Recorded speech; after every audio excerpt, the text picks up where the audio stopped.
Mon nom c'est Abraham Mankonse Samuel. Je suis béninois, plus précisément de Ouagadougou, département des collines, spécialiste en technologie blockchain et crypto-monnaie. Nous devons savoir que, qu'on veuille ou pas, le monde évolue. Et comme l'a dit Héraclite, il n'y a de changement que le changement lui-même. Donc ceux qui refusent de se conformer au changement ont refusé de se conformer à l'évolution, au progrès et au développement. De point de vue monétaire, nous ne sommes pas sans savoir que nos parents ont utilisé les trocs, d'autres fois des monnaies marchandises, d'autres fois encore des monnaies métalliques, les courriers en Afrique, et nous sommes aujourd'hui en train d'utiliser ce qu'on appelle les monnaies fiduciaires, basées sur la fiducie, c'est-à-dire la confiance en un gouvernement, en un État ou en une région bancaire ou monétaire. Pièces et billets de banque ont vu le jour et jusqu'à aujourd'hui, on continue de les utiliser. Mais puisque Internet est là, ces pièces et billets de banque doivent partir. Et pour partir, elles vont céder la place à une monnaie qu'on appelle la crypto-monnaie. Qu'est-ce que la crypto-monnaie?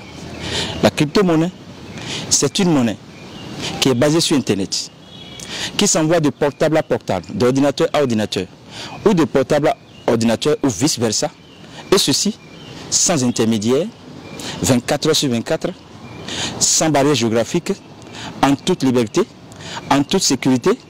Et cette monnaie, sa valeur est la même partout. C'est-à-dire, elle a réinstauré ce qu'on appelle l'égalité monétaire, la justice monétaire contre la dictature monétaire instaurée par les pièces et billets de banque. Autrement dit, 1 euro égale 655 francs CFA, ce qui pille par exemple l'Afrique.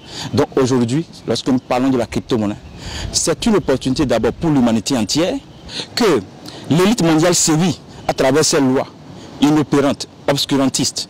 Et aujourd'hui, nous voyons que l'Afrique même a intérêt à faire dos au franc CFA, à faire dos à l'éco fiduciaire, à faire dos à tout ce qui est pièces et billets de banque pour se convertir rapidement et sans lendemain à quoi?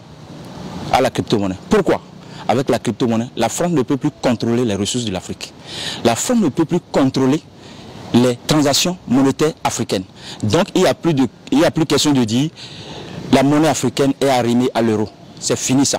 Donc chaque Africain a droit à l'indépendance financière, a droit à l'autonomie financière, a droit à la sécurité financière, et le taux de bancarisation en Afrique qui était, ou qui est du moins jusqu'à aujourd'hui, à hauteur d'environ 15%, peut se retrouver facilement à 90%, pourquoi pas à 100%, parce que la crypto-monnaie, c'est une monnaie décentralisée.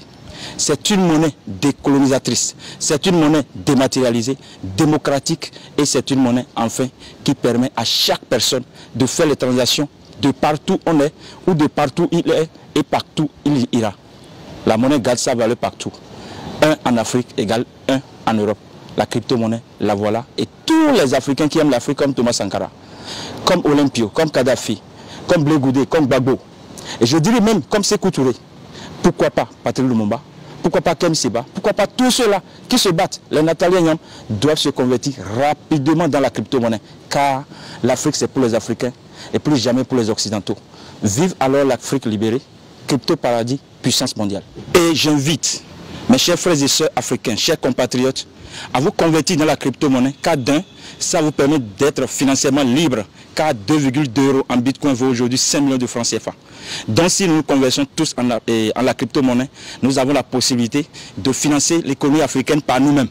Et nous n'allons plus mourir dans la Méditerranée, nous n'aurons plus forcément besoin de la France pour financer l'économie africaine. Abat donc la mafia bancaire, et je dirais même du Fonds monétaire international et de la Banque mondiale. Nous sommes désormais l'Afrique pour les Africains et plus jamais pour les Occidentaux. Merci.